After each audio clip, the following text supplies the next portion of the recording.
running for president this year. What's his name? Isn't it that Andrew Jackson guy? Oh, yeah? I always liked that Andrew Jackson guy. He was my third husband. No, he wasn't. Oh. No, you see, it was that other Andrew guy. Yeah, that other one. But I like this one because he's so relatable from a backwoods farm town, right? No, I always heard he was extremely wealthy. Yeah, me too. Yep. Wealthy. I want Jackson to win. I'm gonna take this. Oh, well, as long as there's not another war. I guess, yeah. Yeah. Okay, I'm just gonna go.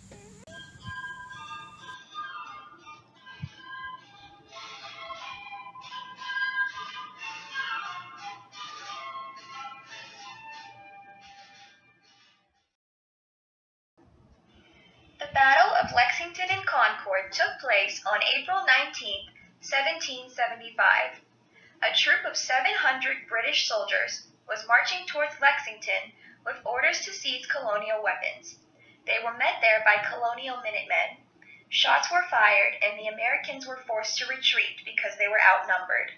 Immediately after, the British marched into Concord, where they were met by hundreds of ready militiamen. In all, the battle ended with about 300 casualties, and to this day is considered the start of the Revolution. Our main reason and hope for revolting against Great Britain was to win our independence. America and Great Britain both had strengths and weaknesses while fighting during the American Revolution. American pros and cons.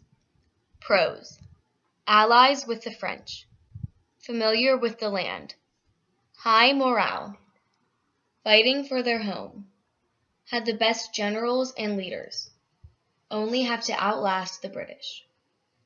Cons: lack of experience, smaller population, the roads were terrible. British pros and cons. Pros: better military, more money, larger population, more experience, better production, better technology, stronger government. Cons: 3,000 miles away, do not know the terrain, no morale, have the worst generals, unable to get enough supplies, extremely arrogant, had to completely conquer all of the colonies. George Washington was made general of the Union Army. The Battle of Bunker Hill occurred in June of 1775. The battle was misnamed, though, because it actually occurred on Breed's Hill. The colonists mowed down row after row of British soldiers as they advanced 3 separate times, but eventually the colonists ran out of ammunition and had to retreat. During the battle, the colonists killed hundreds of British soldiers, but only lost few of their own.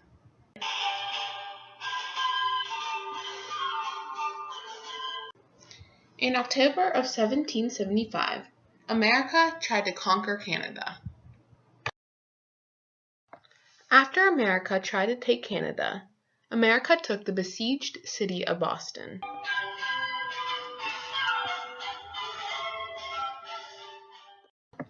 Thomas Paine wrote the Common Sense pamphlet, which laid out reasons why the colonists should leave Great Britain and form their own government. On July 4th of 1776, America declared their independence against Great Britain. Thomas Jefferson wrote the Declaration of Independence, which laid out why America was fighting against Great Britain. It outlined that we have rights. We have the right to vote. We have the right to revolt. We have the right to overthrow an unjust government. We have the right to replace the tyrannical government with a government of choice. We put all the blame on the King of Great Britain, and it is our basic human right to do all of the above. During the war, Britain's base was in New York.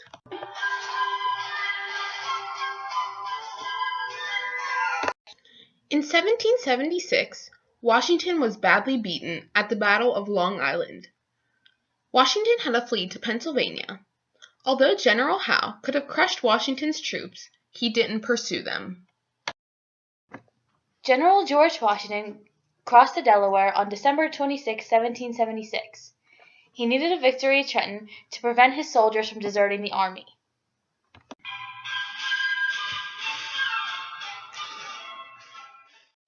George Washington attacked the Hessians at Trenton, New Jersey, and defeated a British detachment at Princeton. This helped him gain troops and respect. The British decided on a plan to end the war. General Burgoyne was to cut off New England from the other colonies. Unfortunately for him, Benedict Arnold stopped him. Burgoyne then set out again in 1777, but unfortunately was too slow, and Howe remained in Philadelphia and did not help.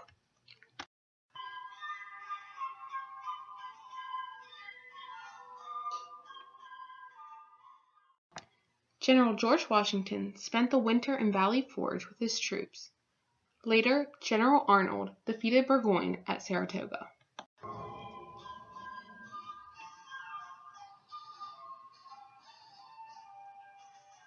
The Battle of Saratoga. Saratoga changed the tide of the war and proved that Americans could win. After our strong performance in the battle, France decided to help us. Though Benedict Arnold was the lead role in the battle, Horatio Gates got the credit.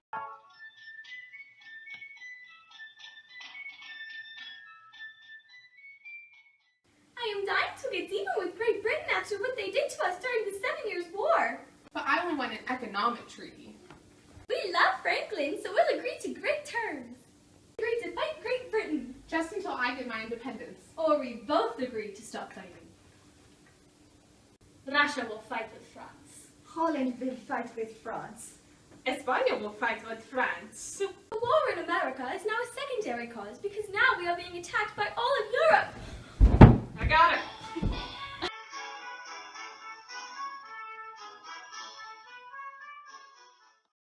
When Washington attacked in June of 1778, he caused the Hessians to desert Trenton. The British then put General Clinton in charge. They sent Cornwallis south, and he took Georgia and Charleston. America was then building a small navy.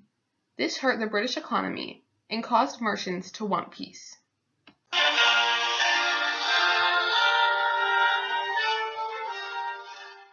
Cornwallis, general of the British Army, placed himself on the Yorktown Peninsula. The French had a break with their navy, so they lent it to the Americans. Cornwallis was surrounded at Yorktown and surrendered on October 19, 1781. Washington then took his army back to New York. The American victory signaled the end of the Revolutionary War. To officially declare the end of the Revolutionary War, the Americans made a treaty with the British, known as the Treaty of Paris, that declared their terms. We finally have seen it our way, and after such a brouhaha, we finally won our independence. Though we've agreed to give you your independence, you must not forget about the terms you've agreed to. Treaty of Paris terms. Spain gets Florida from America. Gracias. Gets land up to the Mississippi River and Great Lakes. To repay the Loyalists.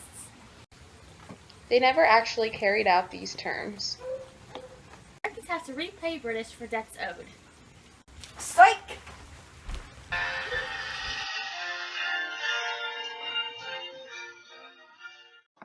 Why were the British being so generous? Well, the Whigs in power wanted to get America back to trading with Great Britain and away from a possible French alliance. They also wanted to keep all the land away from threatening France, so they gave it to a weak America. And it is possible that Great Britain thought that they would get the land back eventually once they took over America.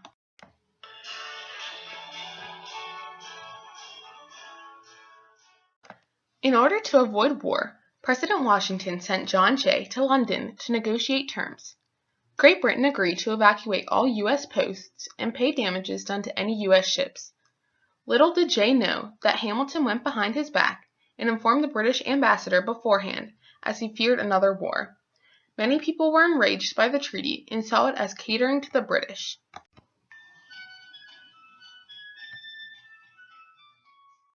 During 1783, the use of indentured servitude was ending.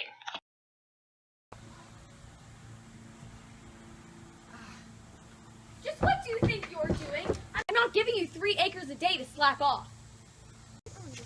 Apologies, ma'am. That's great. Now get back to work.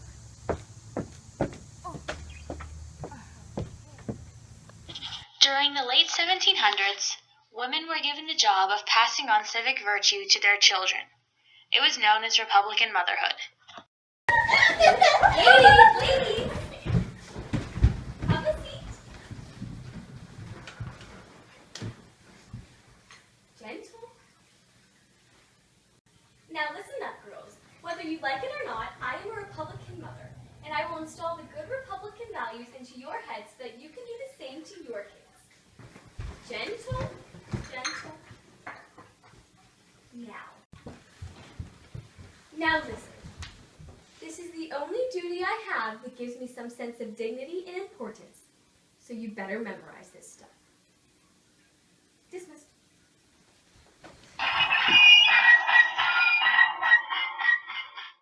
The first type of government that the Americans established after the Revolutionary War was the Articles of Confederation. The Articles of Confederation purposely made the central government weaker than the states. It contained a unicameral legislature, meaning that each state had one vote. Congress could not regulate trade or enforce laws. Almost all tax bills were vetoed by the people. Congress had the ability to pass laws with a 2/3 vote, but could not coin money, raise an army, or deal with foreign affairs. It looked likely to fall apart. Under George Washington's presidency, the Land and Northwest Ordinances were passed. The Land Ordinance set up a system where Congress agreed to divide the Northwest land into 6-mile-wide segments. It was also used to pay off the national debt. The Northwest Ordinance allowed Congress to organize and watch over the land in the Northwest. If an area reaches 60,000 members, it may request statehood. After the whiskey tax was passed, Daniel Shays led a group of Massachusetts farmers in a rebellion. This is a live clip.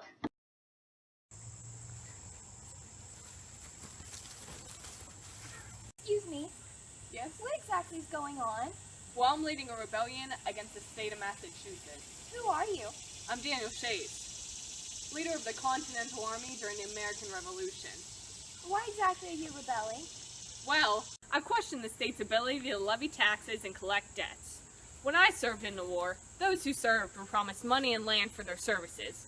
After the war ended, the government went back on their promise, so we were unable to support our families. The government began taking people's homes and farms because they were unable to afford taxes. Most of these individuals were put in debtor's prison. We're trying to prevent the foreclosure court from meeting so they cannot continue to put people in prison. Oh, sorry, gotta go. Oh, thank you for the information. Yeah, okay. I later found out that the central government did not have an army to put down the rebellion, and the farm-based Massachusetts militia refused to go after Shays. Eventually, though, he was defeated. Although he did not win, the rebellion brought people to their senses. Washington realized that the central and state governments were too weak and about to fall apart. Some even wanted a king to impose order. When the states met for the Constitutional Convention, the Virginia and New Jersey plans were proposed. The Virginia plan favored large states, had a bicameral legislature which was based on population, had a lower house appointed by landed people, and a higher house appointed by the lower house. The New Jersey plan favored small states and was the same as the Articles of Confederation. With the New Jersey plan, every state received equal voting rights. They combined the Virginia and New Jersey plans and came up with the Great Compromise. The Great Compromise, also known as the Connecticut Compromise, was proposed by Roger Sherman. It suggested a bicameral Congress. It would contain a House of Representatives based on the Virginia plan, in which each state is represented by population, and a Senate based on the New Jersey plan, where each state is equal with 2 senators. Under the Constitution, there are 3 branches of the government: legislative, executive, and judicial. The legislative branch. The legislative branch is supposed to have most of the power in the government. It contains the House of Representatives. The House of Representatives are elected every 2 years. They must be at least 25 years old to run, and must reside in the state for 7 years before running. The House of Representatives have the power to impeach other parts of the government. The legislative branch also contains the Senate. Every 2 years, 1/3 of the Senate is elected. Senators must be at least 30 years old to run and must reside in the state for 9 years before running. The Vice President is the President of the Senate. The Senate tries impeachments made by the House of Representatives. The executive branch. The executive branch contains the President. The President has 4-year terms and is chosen by the Electoral College. The President must be a natural-born citizen and must be at least 45 years old to run.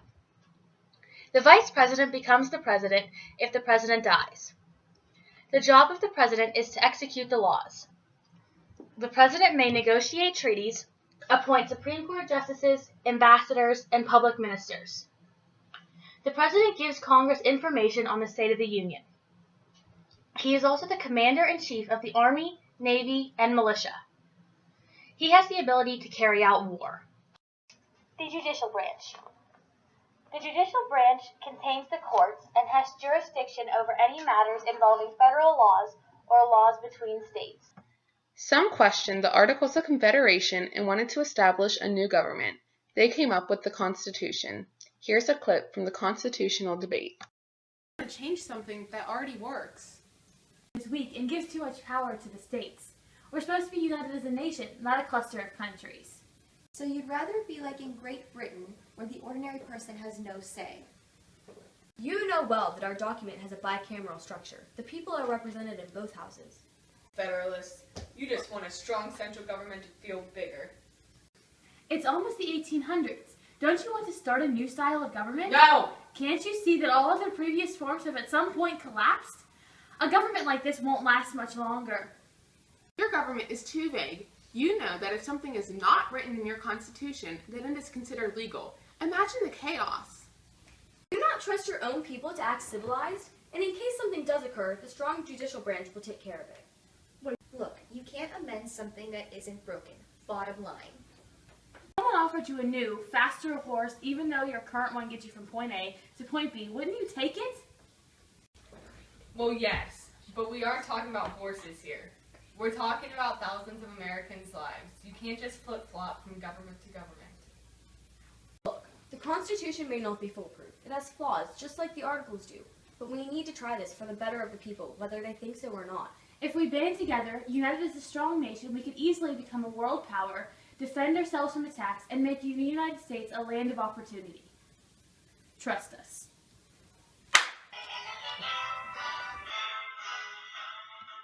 (1789 to 1800) was a calm time with small rural cities, and state government versus central government being the only real conflict, though the financial system was weak.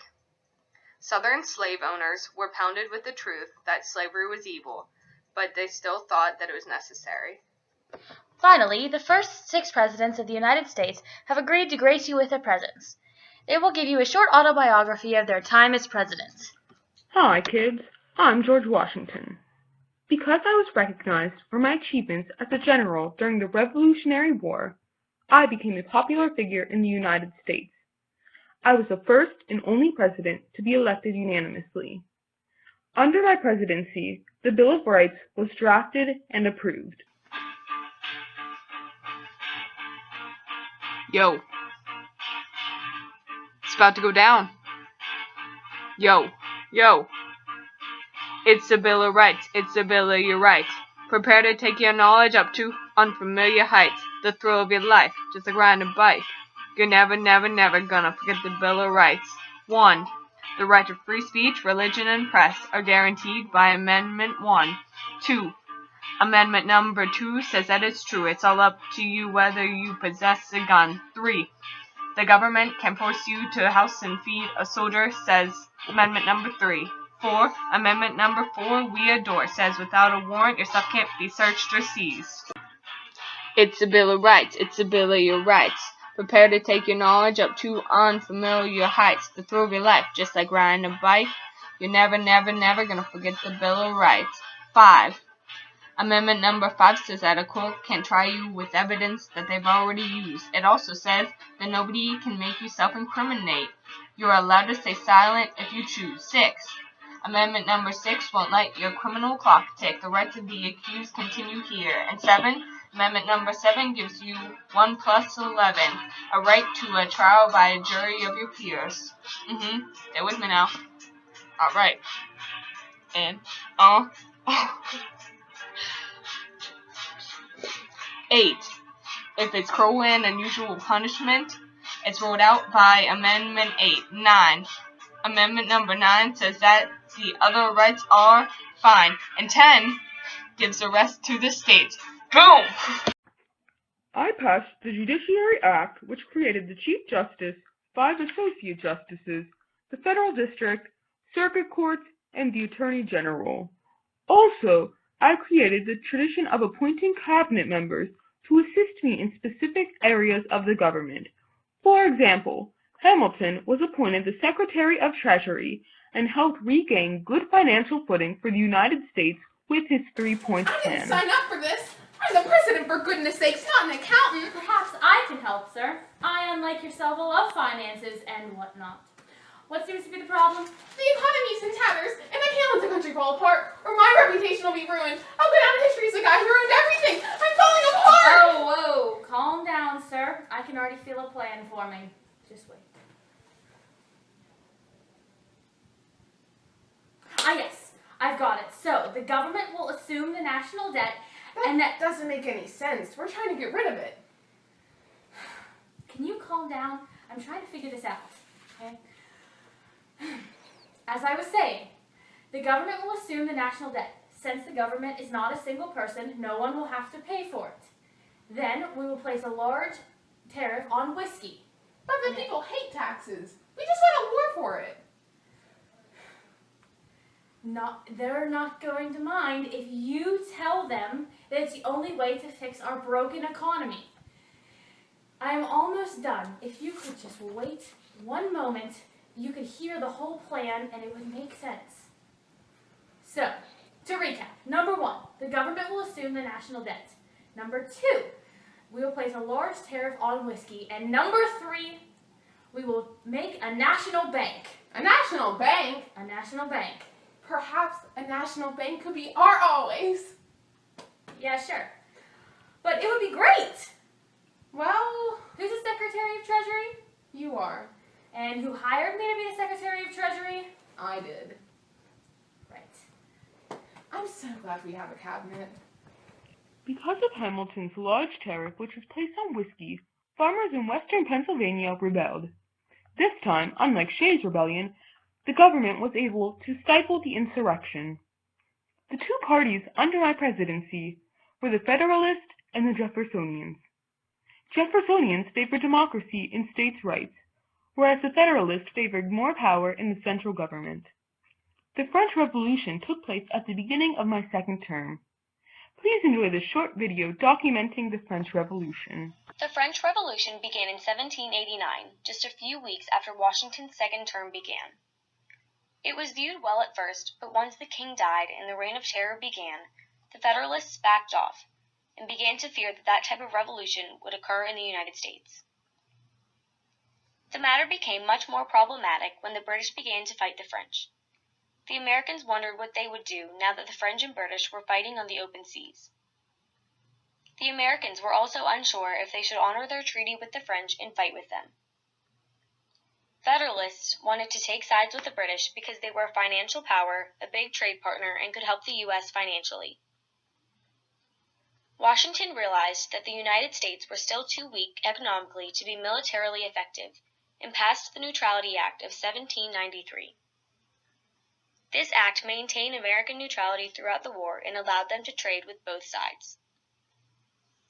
Jeffersonites were angry at Washington for making this choice without consulting Congress. But there is nothing in the Constitution that makes the president ask Congress for war or for peace. This, alongside with Washington's farewell address, started the U.S. off on its isolationist policies. Edmund Genet came to the U.S. from France as the French ambassador and embarrassed the Jeffersonians with his attempt to go around Washington and get ships and men to fight the British. He insulted Washington and was replaced.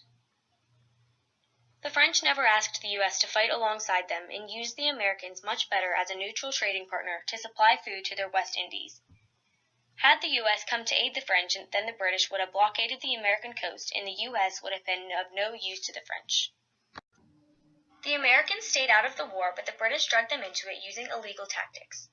Britain still held forts along the northern frontier because the U.S. refused to pay money owed to Britain. Britain also agitated Indians along the Great Lakes until General Mad Anthony Wayne defeated them at the Battle of Fallen Timbers on August 20th, 1794. After this, the British abandoned the Indians. Now the British started to impress American sailors into the British service by helping with the British war effort. This was an obvious affront to any nation, but the U.S. was weak. The Jeffersonians wanted war, but Washington didn't, because it would be foolish to fight the British at this time. The British did not want the U.S. to trade with France because food, which was what the Americans traded, helped the French with the war effort. The Jeffersonians got a 3-month embargo placed on the goods to Britain, and the British eased up on attacks. This helped in Washington's decision to send John Jay to negotiate. To resolve problems with Britain, I sent John Jay to make a treaty with Britain or form an alliance against them. Since the British didn't comply with all Jay's demands, the Jeffersonians were outraged. Damn John Jay! Damn everyone who won't damn John Jay! Damn everyone who won't put lights in their windows and stay up all night damning John Jay! After we made the treaty with Great Britain, the Spanish feared of a British and American alliance, which would leave them the only country without an alliance in North America. They decided to offer us a treaty which allowed us free passage of Mississippi, free use of the New Orleans ports, and gave us claim to the bottom half of the Mississippi Territory. We called this the Pinckney Treaty.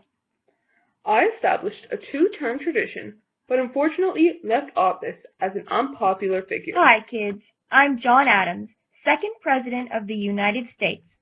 After President Washington left office in 1796, I ran as the Federalist candidate against Thomas Jefferson. I was unpopular in the United States and was hated by Hamilton, who resigned from the cabinet in 1795. One of the biggest political issues during my presidency was the French Revolution. After Jay's treaty enraged the French, I sent future Chief Justice John Marshall to negotiate with the French. Once in France, Marshall and 2 other American commissioners were approached by 3 French envoys known as X, Y, and Z.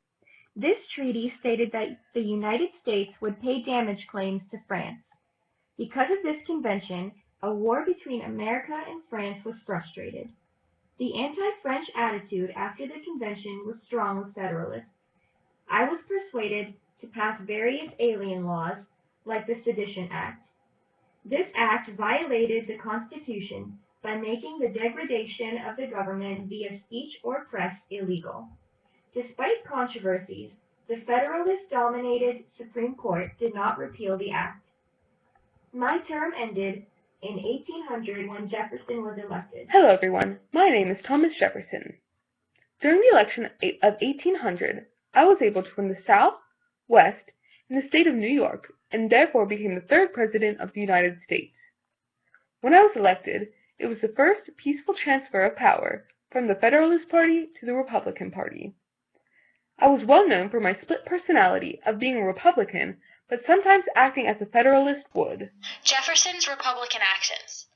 Pardons all convicted by the Sedition Act, balances national budget, removes whiskey tax, fixes the national debt, sets naturalization laws to 5 years, makes the government spend less, decreases the size of the army, refuses to pay Barbary states, assumed it was illegal to buy the Louisiana Territory due to the strict interpretation of the Constitution. The Embargo Act of 1807. Jefferson's Federalist actions.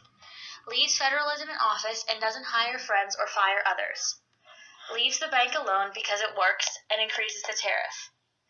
Gets the Senate to impeach Samuel Chase because he was a loudmouth Federalist. Goes to war with Barbary states. Makes a treaty with Britain if France says no to deal for Louisiana.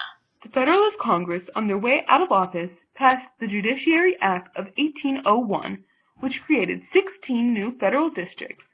However, Adams never delivered their commissions. My Secretary of State, James Madison, and I did not deliver their commissions either. While I was in office, the most important and well-known court case occurred. Call this court to order. Marbury, please state your case. Before John Adams left office, I was appointed a Justice of Peace, and Thomas Jefferson is refusing to give me my commission. What is Thomas Jefferson's reason for withholding the commission? As Jefferson's Secretary of State, I know that he believes this is an attempt by Adams to have the Federalists take control of the judicial branch before leaving office. He also believes that since they were not delivered by the end of Adams' term, the commissions are invalid. Rule in favor of Marbury because Jefferson will not enforce it, and then I will look weak. I cannot rule in favor of Madison and Jefferson because it's not correct. I need to figure something out.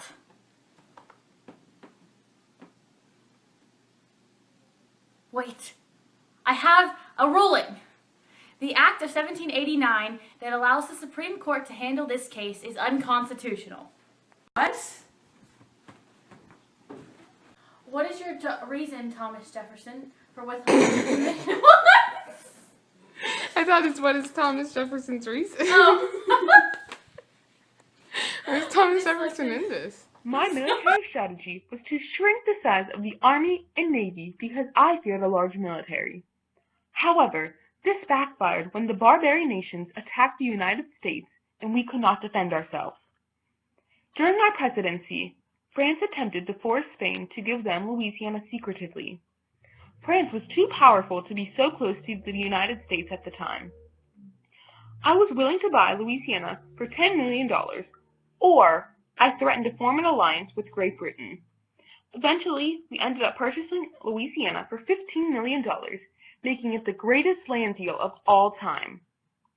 After the purchase, I sent my personal secretary, Lewis Meriwether, and an Army officer, William Clark, to explore the area.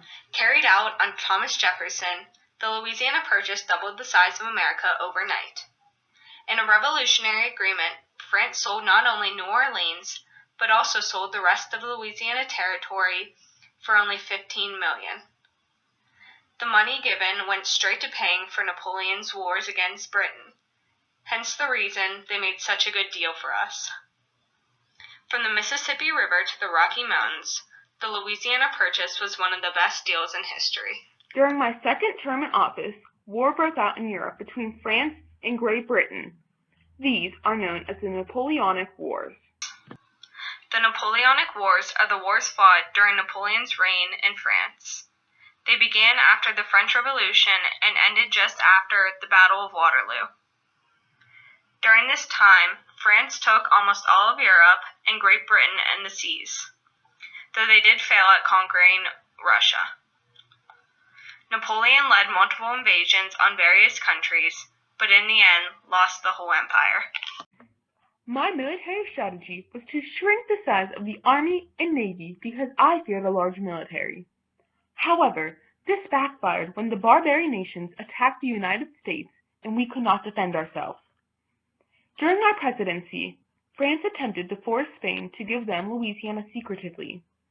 France was too powerful to be so close to the United States at the time. I was willing to buy Louisiana for $10 million, or I threatened to form an alliance with Great Britain. Eventually, we ended up purchasing Louisiana for $15 million, making it the greatest land deal of all time. After the purchase, I sent my personal secretary, Lewis Meriwether, and an Army officer, William Clark, to explore the area. During my second term in office, war broke out in Europe between France and Great Britain. These are known as the Napoleonic Wars. I decided to stop my presidency after 2 terms and confirm the precedent established by Washington. Hello there, I'm James Madison. When I came into office, I offered a deal to either France or Great Britain. The agreement was that whichever country repealed restrictions on the United States first, we would resume trading with that country only, Secretly, we hoped Great Britain would take the deal because America relied on many goods from Great Britain. Unfortunately, France took the deal, and Great Britain was considered an enemy of the United States. We were heading to war with Great Britain. The War of 1812 was fast approaching. Please enjoy this short video documenting Towards the end of my presidency, Henry Clay came up with the American system. Under this system, he wanted a stronger bank to loan money, a larger tariff, and better roads. To accomplish this, he planned to let the North produce the goods, the South provide the raw materials, and the West would make the food. His plan would have made the United States self-sufficient. I passed all aspects of his proposal except the roads, which I declared unconstitutional. Madison went to war in 1812 to prove that democracy was maintainable and to stop the British tactics. On June 1st, 1812, Madison asked Congress for war. Not all were happy. Support was in the South and West where Republicans had control. The New England area where the Federalists controlled, and areas in the South with Federalists, were against the war. When the war was declared, many New England towns flew flags at half-mast. The U.S. was not prepared militarily, and there was no burning issue like after the Chesapeake raid. The North was aligned with Great Britain and even aided them. New England called the War of 1812 Mr. Madison's War. The war was poorly fought, planned, and led. One thing it did do was bring the nation together and create feelings of pride and nationalism afterward. The Federalists were humiliated because of the Hartford Convention, where they threatened to secede if their demands were not met, and because of New England's treasonable behavior, it was the end of the Federalist Party. The biggest benefit of the war was that other countries started to respect the U.S. more. Within another 20 years, the United States was strong enough that the only ones capable of hurting them were themselves. Americans were then able to look west. This would have brought slavery into a broader issue as the new states and territories were added. Also, Indian issues started to surface again. The American system was proposed by Henry Clay and supported by many.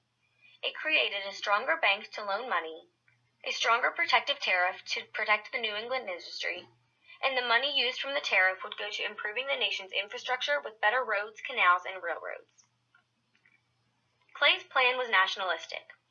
The North would produce the goods that the South and West bought, and the South and West would produce the food and raw materials for the North to use. This would end the U.S. need for European assistance. Clay puts the good of the nation above his own section in the West. Madison vetoed internal improvement section because it was unconstitutional. There was nothing in the Constitution about the federal government building roads. The rest of the measures passed. This will start to create a problem with the Westerners and lead to a new party. Overall, the Republicans had turned out to be quite Federalist.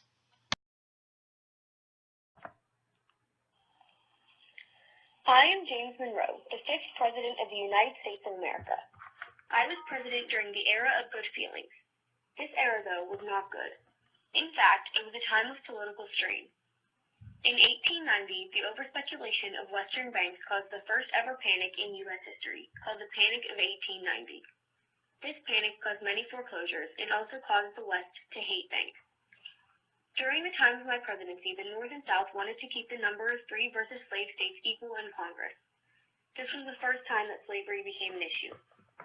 The great compromiser, Henry Clay, proposed a solution called the Missouri Compromise. It stated that Missouri would be admitted to the Union as a slave state, and Maine would be admitted as a free state. It also abolished slavery above the 3630 line. There were many Supreme Court cases during my presidency. John Marshall was still Chief Justice and always ruled in favor of the central government. This angered the Southerners. Fletcher versus Peck, 1810. Georgia tried to pass a law that would invoke the sale of land because it was purchased through bribery. Marshall ruled that the original sale was legal, and that in passing the law, Georgia would be violating the Constitution. This ruling prevented states from undoing contracts on a whim. Dartmouth versus Woodward, 1819. The legislature of New Hampshire attempted to undo a charter granted by the king to place Dartmouth under state control.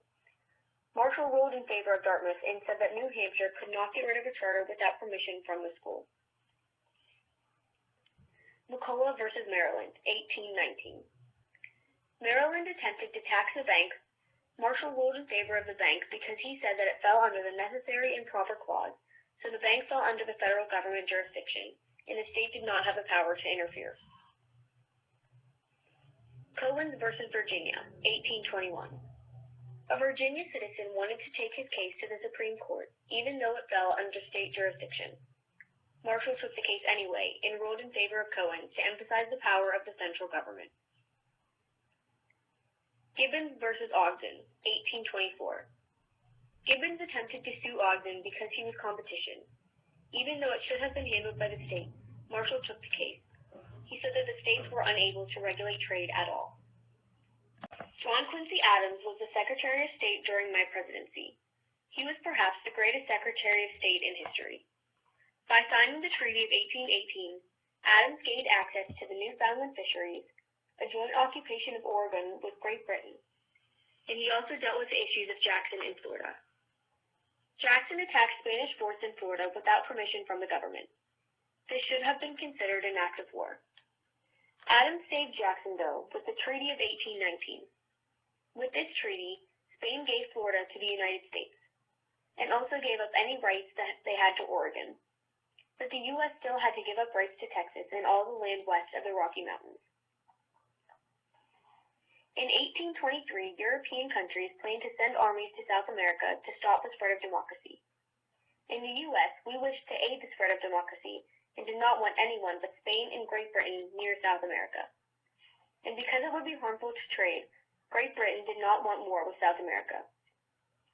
Great Britain wanted a joint declaration that would have prevented either country from expanding to the Americas. Adams advised me not to take this deal because it would have prevented the United States from gaining any more territories. The Monroe Doctrine was put into effect. It stated that no European country could colonize in South America. It also stopped European interference in North and South American affairs. The Monroe Doctrine made the United States look more powerful than we actually were.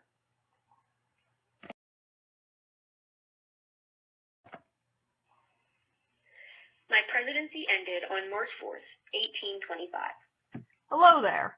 I am John Quincy Adams. You may know me best from my role as the 6th President of the U.S., as I followed in my father, John Adams' footsteps. Pre-President, I was the Secretary of State under Monroe and was considered one of the best between helping create the Monroe Doctrine, arranging joint ownership of the Oregon Country, and obtaining the Floridas. Following the tradition of Secretary of State to President, I took office in 1825. As a Democratic Republic Party president, one of my first proposals was the commencement of roads and canal construction, along with the building of a national university. Many found these projects a waste of funding, but I did what I wanted, and I thought it was necessary. Choosing Henry Clay as my Secretary of State was considered a corrupt bargain by Jackson and his followers. After my first term, I ran for re-election, but lost and retired to Massachusetts, expecting to die in my hometown, enjoying a relaxing life. To many people's surprise, I was asked to represent the Plymouth District in the House of Representatives and was again a powerful leader. In 1848, I collapsed on the floor of the House and died 2 days later. I was happy to die knowing I always fought for what I believed in.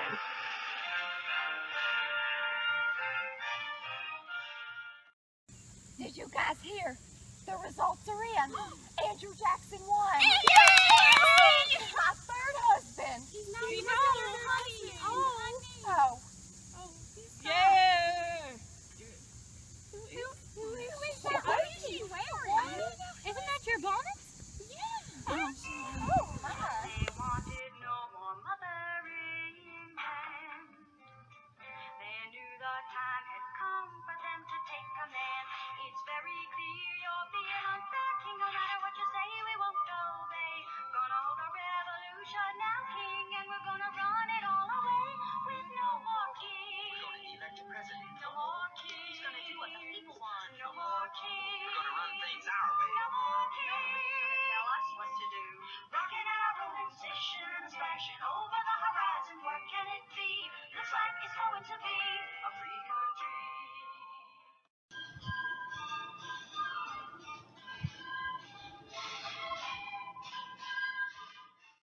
Ready, lady? Wait, does fourth husband make me sound like really bad? It's recording.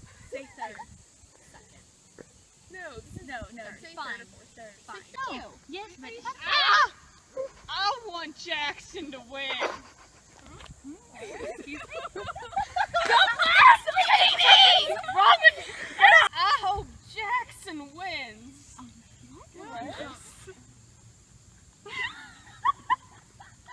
Okay. Because I'm a hobo. I need stuff. Okay. My third husband. Oh. What the heck's wrong with you? Now. Go. You look so lost. I'm sorry. Oh my god. I was the leader of the Confederate Army during the Revolutionary War. Of the Confederate Army during the Confederate Army. By all of Europe. No, can we cut that and restart it? Can we start it over? I can't fucking see it. Katie, oh my god. Oh my god. Okay. And action. Dang it, she didn't film any of it. Action! Are you the director? Yes. So this isn't taking up time? Get the camera out of my face. Oh my god, you're so weird. Oh my god.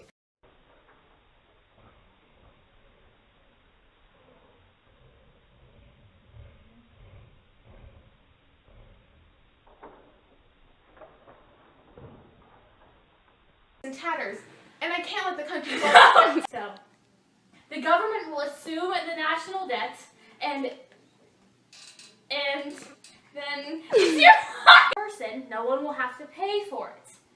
Then we will place a large tariff. Shoot! And 3, we open a national bank. A national bank? National bank. Perhaps a national. Call this court to order. Marbury, please state your case. The night before I left office. Wait. You're covering it up. I'm trying to record. It literally just started raining. It's flooding. Currently flooding. Wait, it's stopping. It's stopping now. Okay, let's go. Oh my god, it literally just stopped. Go.